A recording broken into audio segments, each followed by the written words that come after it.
Thank you. Thank you for inviting me to this extremely interesting encounter. In one sense, an encounter between two or more than two civilizations. Pope Francis repeats very often that we are living in a change of epoch, a transition. Let me stress two aspects of the change of epoch we are living in. One aspect is that at the world level, we are moving from a unipolar world order in the American century that began in 1989 and seems already to have arrived with sand, and a multilateral world order. The United States will remain for a long time the first world power in the world. The first, but no more the only one. New great concentration of power, and not only of material power, of economic power, of military power, but also of cultural power, of cultural self-consciousness are growing in the world today. And we need a new balance of power. We live in an extremely dangerous period of world history. These are the periods in which great wars can erupt. If the former power will not be able to accept the need of a retrenchment, of a redefinition of the modality and of the extent of its compromise, if it will not learn to make compromise. And on the other hand, if the emerging powers will not have the humility to forget about past humiliations and to forget about the demand for exclusive spheres of influence, and will accept to work together for the common benefit of all of mankind, respecting also the rights of minor powers. The second element that I wish to point out now is a cultural element. It is not just a political matter, it is a matter of cultures that are growing. We were used to thinking up to 10, 20 years ago that we were the avant-garde of mankind. The other world culture should follow us sooner or later. Now it seems that we have reached a peak of extreme narcissism and other cultures are not willing to follow us. And on the other hand, they develop rather successful models. And we should enter here also into a dialogue of culture, to learn from one another. And the extreme narcissism, perhaps, is not the point of arrival of human civilization, but it might be the sign of a decay of a civilization that runs the risk of losing the very reasons for its existence. So we need a dialogue. And this has an effect on all the spheres that we consider, including health and including quality education. Why? Let me mention Professor Giovannini, what he said on the way in which we calculate with the wealth of nations. Well, when you calculate the wealth of nations, you have to choose an approach.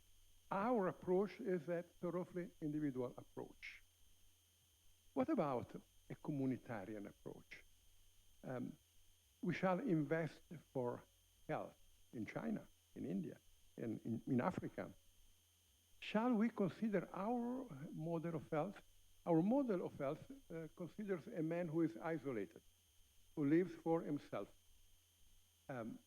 In more communitarian situations, can we consider a cooperation between the so-called third sector in our language, or the system of the families and the state in guaranteeing the health of the citizens?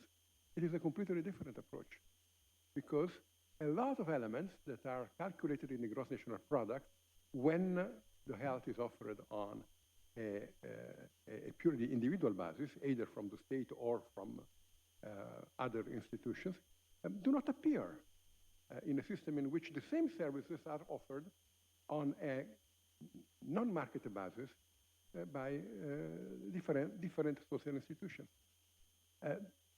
Are we willing to consider the existence in the health system, and not only in the health system, but now we are talking about the health system, of protagonists, of elements that are not just the state and the individual, but the system of the families, or the Italian language, the terzo settore, the third sector. This changes completely the approach that we have to these issues. Another element that should be considered is how do we think that we can finance a quality instruction, a quality education, and a health system. There is a very interesting article of Professor Jeffrey Sachs that he made me the honor of sending me a few months ago, where he explains in developing countries you can invest. There is the possibility of making good investments, but you need time. You need to give them the time to grow, and growing they will be able to pay back what they receive. Can we restructure the world finance system so that it becomes able to make the appropriate kind of loans, but also, and this is not mentioned, but I think Professor Sachs taught it also, can we create a system that guarantees the political stability that is needed in order that long-term loans can be given? All this depends to a large extent on the idea of man that we have. A man who is just an individual, or a man who considers himself as a part of a community. What Monsignor Sanchez Sorondo would call a communal man, a man whose life is the communion. But here, and these are my last considerations, we encounter a problem. Let me quote a great philosopher, George Wilhelm Friedrich Hegel.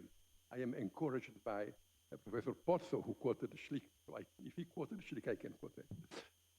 Hegel explains to us that in the beginning, the individual does not identify himself. He's submerged in the community. I have the impression that in some Asian culture, they tend to see the individual as submerged in the community. And this does not allow the individual to develop all the potentialities of his being that I characterize with the word freedom, or liberty, if you prefer. I did not hear much of this word today, but it is important. It is equally important as the word market. If China has grown, the reason was not so much a growing engagement of the charities throughout the world. It was the introduction of market elements and of freedom elements, freedom of the market elements within their structure. We must struggle against the hyper-individualism, against the libertarianism, the so-called libertarian capitalism. But careful, let us not forget the importance of freedom and of the market. And perhaps we should think of a way of having an encounter between more communitarian traditions that can defend us from the dangers of our exaggerated narcissism and cultural traditions like ours, in which the idea of freedom is strongly represented. And this could be a way in which we can enrich each other. One last word on quality education. The investment on education is the most important investment that we can make, no doubt. Although it is a long-term investment and implies the problems that Professor Sachs has considered in his article and some others, at which I have made a reference now. But quality education is not just a learning of skills. It is a formation of the person. Shall we be able to form a kind of man, a kind of personality that retains the capacity of the individual initiative and that at the same time puts this capacity in the service of the community, who is able to see himself as an individual, who is free,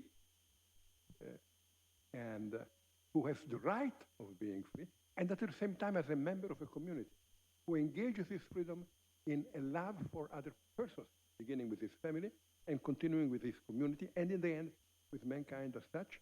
Do we have an adequate model of education for a man who can make use of science, science as the knowledge of a world of pure objects, without forgetting that he, as a man, is not a pure object, and other men are not pure objects.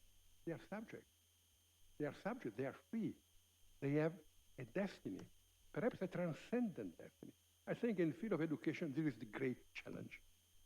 And I hope that we today can start a path that leads to reconsidering these fundamental issues on which we should be discussing much more than what we usually do.